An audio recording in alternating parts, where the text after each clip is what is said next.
श्री स्वामी समर्थ. तुम्हा सगळ्यांच्या आपल्या स्वामीसूत्र चॅनलवर मनापासून स्वागत. स्वामी भक्त हो, आज पुन्हा एकदा तुमच्यासाठी नवीन व्हिडिओ घेऊन आलेली आहे. आजचा जो व्हिडिओ आहे तो खरं तर एक प्रश्न आहे. भरपूर महिलांनी तो प्रश्न आपल्याला विचारलेला आहे. तर नक्कीच तो प्रश्न जो आहे तो असा आहे की स्त्रियांनी गुरुचरित्र पारायण करावं का?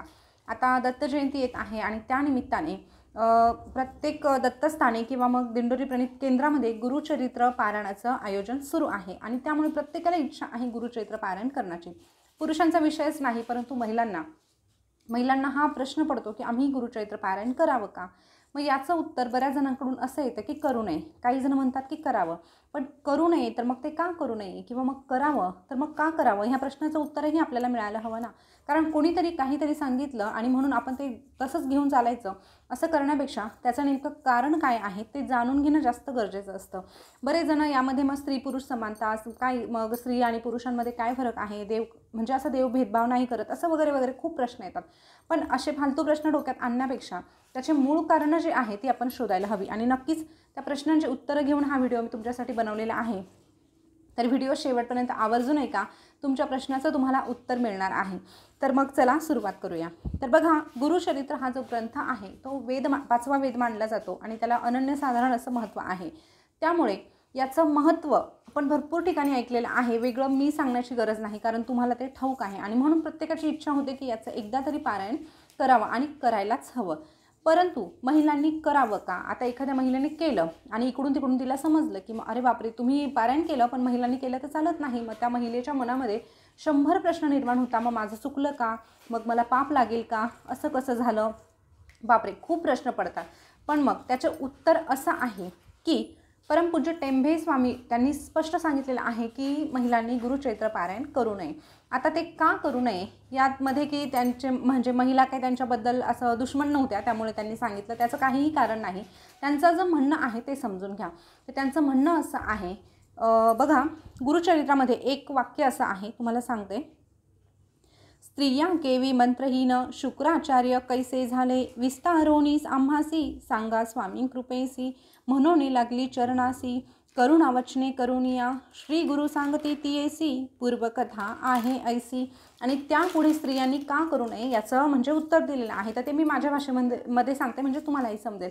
तर त्यामध्ये असं सांगितलेलं होतं की गुरुचरित्रामधील काही अध्याय आणि काही अध्यायांमधले देखील काही ओवी, सगळं ग्रंथ नाही किंवा सगळे अध्याय नाही, फक्त काही अध्यायांमधल्या काही ठराविक ओवी अशा होत्या की त्या जर एखाद्या महिलेने जर वाचल्या ना तर तिच्या शरीरावर त्याचे परिणाम होत होते. आता महिला म्हटलं तर तिला गर्भधारणा होते आणि जर जे काही बीजमंत्र होते ते बीजमंत्र जेव्हा ती उच्चारते तेव्हा तिच्या शरीरामध्ये एक वेगळ्या प्रकारच्या लहरी उत्पन्न होतात, तिला स्पंदने निर्माण होतात आणि त्याचा सगळा परिणाम तिच्या गर्भावर, तिच्या अंडाकोशावर देखील होऊ शकतो, आघात होऊ शकतो. म्हणजे सकारात्मकदृष्ट्या नाही तर नकारात्मकदृष्ट्या. आता तुम्ही म्हणाल की शब्द वाचल्याने काही आघात होतात का?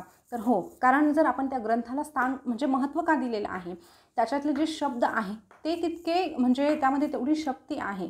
आत्ताच्या काळामध्ये ह्या गोष्टी पटत नाही, पण आपण पूर्वीचा काळ बघितला ना तर हे मंत्र, हे बीजमंत्र जे काही होतं ना त्यामध्ये खूप सामर्थ्य होतं आणि ते अजूनही म्हणजे आजही टिकून आहे. आणि त्यामध्ये ज्या ओव्या होत्या त्याने महिलांना त्रास होऊ नये, तिच्यावर काहीतरी नकारात्मक प्रभाव पडू नये असा त्यांचा एक निव्वळ हेतू होता. आणि म्हणून त्यांनी गुरुचरित्र पारायण स्त्रियांनी करू नये असं स्पष्टरित्या सांगितलं. आता हे झालं तुमच्या प्रश्नाचं उत्तर की स्त्रियांनी गुरुचरित्र पारायण का करू नये. तर यामध्ये स्त्री पुरुष भेदभाव असं काहीही नाही, किंवा मग त्यांच्या मनामध्ये महिलांबद्दल म्हणजे असा राग वगैरे तर अजिबात असं काही नाही. त्याचं हे कारण होतं स्त्रियांप्रती त्यांची जी काळजी आहे त्यामुळे ह्या गुरुचरित्र ग्रंथाला हात लावायला किंवा मग वाचायला सांगितलेलं नव्हतं. एवढंच काय, तर काही ओव्या अशा होत्या की गुरुचरित्रातील तेवढ्या ज्या ओव्या आहे ना त्या स्त्रियांनी ऐकू देखील नाही.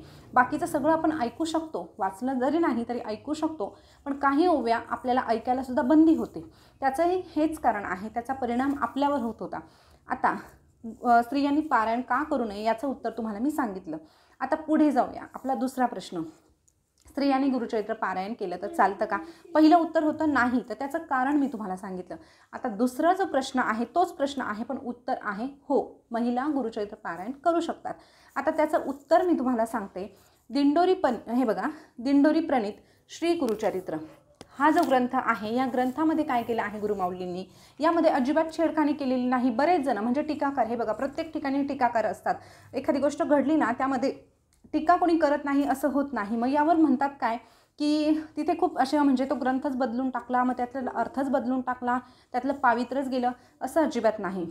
हे बघा, जेव्हा हा ग्रंथ काढला ना दिंडोरी प्रणीत, तेव्हा त्यांनी काय केलं की त्यातल्या ज्या मोजक्या ओव्या, आता खूप नव्हत्या, अगदी मोजक्या ज्या ओव्या होत्या त्या ह्या ग्रंथातून गाळून टाकलेल्या आहे. अगदी स्पष्ट सांगायचं तर हे असंच आहे, त्या ओव्या फक्त त्यांनी काढून टाकलेल्या आहे, जेणेकरून महिला ज्या सेवेपासून वंचित राहत आहे त्या महिलांनाही गुरुचरित्र पारायण करण्याची संधी उपलब्ध होईल, एवढा शुद्ध हेतू गुरुमाऊलींचा होता.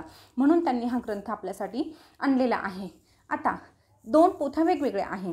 हा जो ग्रंथ आहे ना यामध्ये देखील तेवढेच अध्याय आहे आणि यामध्ये देखील तेच अध्याय आणि तेच सगळं काही जे आहे ते याच्यामध्ये देखील आहे, फक्त त्या ओव्या सोडून.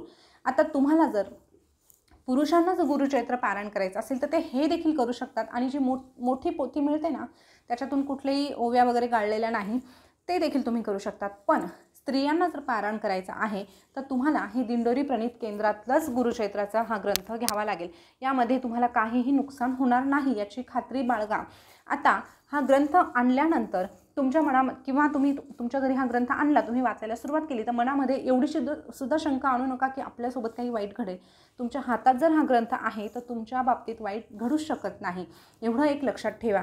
आता एवढ्यावरही जर तुमचं समाधान होत नसेल तर तुमच्यासाठी अजून एक सांगते, तुम्ही जर कधी दिंडोरी प्रणीत केंद्रात गेलात ना किंवा मग दिंडोरीला जा, त्र्यंबकेश्वरला आपल्या गुरुपीठावर जा, ह्या सप्ताह काळामध्ये जा, पुरुषांपेक्षा महिलांची संख्या त्या ठिकाणी जास्त असते. त्या ठिकाणी महिला जास्त प्रमाणात बसलेल्या असतात गुरुचरित्र पारायणासाठी आणि त्यांचे तसे अनुभवही आहे. आत्तापर्यंत कुणालाही त्याचा त्रास झालेला नाही, उलट भरपूर ज्यांना संतानप्राप्ती झालेली नव्हती त्यांना संतानप्राप्ती झालेली आहे, ज्यांचे विवाह जमत नव्हते त्यांचे विवाह झालेले आहे, ज्यांचा संसार अगदी मोडायला आलेला होता त्यांचा संसार आज थाटामाटात चालू आहे. असे भरपूर अनुभव तुम्हाला तिथे जाऊन ऐकायला मिळणार आहे.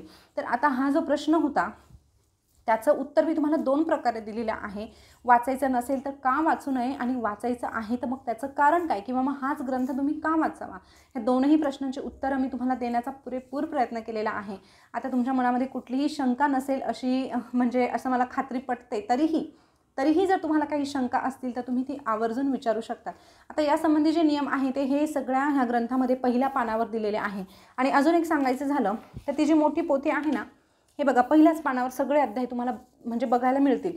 आता मोठी पोथी जी आहे ना त्याचं अजून एक आहे, जेव्हा पुरुषही ते वाचतात ना तेव्हा त्यांना सगळे नियम म्हणजे जीन्स घालायची नसते, 16 ओळं जे असतं ना ते सगळं पाळून ते पारायण आपल्याला करायचं असतं.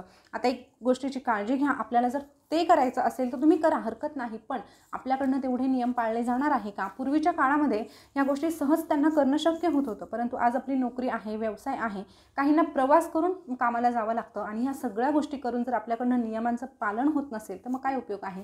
त्यामुळे तुम्ही ही दिंडोरी प्रणीत केंद्रातील पोथी घ्या आणि त्याच्यातलं पारायण करा. आता इथे अट्टहास हा नाही की तुम्ही हेच करा, तुम्ही तेही करू शकता, फक्त सांगण्याचा उद्देश जो आहे तो तुम्ही समजून घेण्याचा प्रयत्न करावा, एवढीच माझी इच्छा आहे. तर माहिती कशी वाटली कमेंटमध्ये आवर्जून सांगा. शंका असतील तर त्याही विचारा. स्वामीसूत्र चॅनलवर पहिल्यांदा आले असाल तर चॅनलला सबस्क्राईब करा. पुन्हा भेटूया नवीन व्हिडिओसोबत. तोपर्यंत बोलत राहा. श्री स्वामी समर्थ. जय जय स्वामी समर्थ. धन्यवाद.